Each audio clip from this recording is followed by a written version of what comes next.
Well, labels. Labels are the topic today. Labels are everywhere. We see labels on our clothing. Look at the back of your shirt, or the person in front of you, their shirt. See what the fabric is made out of. Is it cotton or polyester or some blend of something of both? Or there are more important labels, like the labels that are found on the medication containers explaining how and when to take this particular prescription.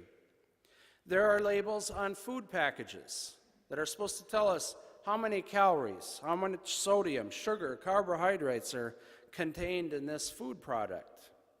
So labels can be helpful and useful and sometimes necessary. However, when it comes to people, labels are usually not so helpful. Our son Matthew works at an agency called People Serving People in downtown Minneapolis. He's an advocate for families struggling to find adequate housing. This organization is the largest provider in the state of Minnesota for families without homes. Well, Matthew will often remind his parents about the labels that we use. When we talk about homeless people in America, he will correct us by saying they are people experiencing homelessness. A subtle distinction, but an important one, as they are people first, he explains, and not just the label of being homeless. Well, this morning we hear a story where the main character is labeled the man born blind. And I'm curious as to why. Well, the obvious reason, I suppose, is that this is the way the Gospel of John refers to him, at least some of the time. In the very first verse of John's 9th chapter, he is described as a man blind from birth. Okay, that's a pretty descriptively accurate thing. Well, once Jesus heals him, he is referred to directly several more times. In verse 8, he is the man who used to beg. In verse 13, it's the man who was formerly been blind. In verse 17, he's simply the blind man, as if those who are questioning him refuse to accept the dramatic change that has occurred for him. All of these designations invite us to understand him in terms of what he used to be, notably his limitations or his handicaps. They are labels. Perhaps the intention is to recognize what he has overcome, but I wonder if that roots us or anchors us too firmly and too quickly in the past and risks defining him in terms of what he was or what his limitations were. I wonder how often we do that for ourselves. Define ourselves in terms of our limiting factors or difficult things we've experienced, even if we've overcome them, and take a measure of pride in that. I still wonder if it does ourselves justice to our current lives, and maybe it associates us too much with what's taken place for us in the past. You know, when we refer to someone as divorced or widowed, for instance, we are recognizing a significant relationship that has ended, or defining someone in terms of what they once were. Even a term like a cancer survivor, which I know has many positive associations, especially for those who've endured a diagnosis and treatment and have come out on the other side grateful for their recovery, can, I imagine, risk defining a person in terms of what they have overcome and reducing them to just a single dimension. They can become labeled.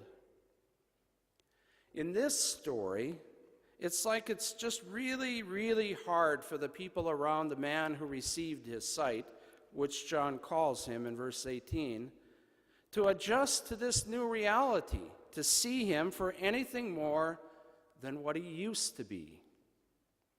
And some folks don't recognize him at all. Others, like his parents, know what he struggled with and see the transformation, but they don't even know what to say about it. The two exceptions to this of being trapped in labels reflecting the past are first the man himself and second Jesus. The man who sees can only rejoice in his new eyesight, and he looks ahead to an open and even hopeful future that probably exceeds anything he could have ever imagined in the past. How else, I wonder, could he speak the way he does to the authorities, the religious authorities, who have intimidated other people, intimidated his own parents? He speaks to them with good humor. He says, "Do you also wish to become his disciples?" There's a certain cheerfulness in his part of the dialogue that's easy to miss if we think only of him as the man who was formerly blind. Just listen to the brave playfulness in his responses to the authorities. "I do not know if he was a sinner. One thing I do know, that though I was blind, now I see." Or, "Here's an astonishing thing. You do not know where he comes from, and yet he opened my eyes. We know that God does not listen to sinners, but he does listen to the one who worships him and obeys his will." Never since the world began has it been heard that anyone opened the eyes of a person born blind. If this were not from God, he could do nothing. This man has been given an open future, and nothing is going to prevent him from seizing it.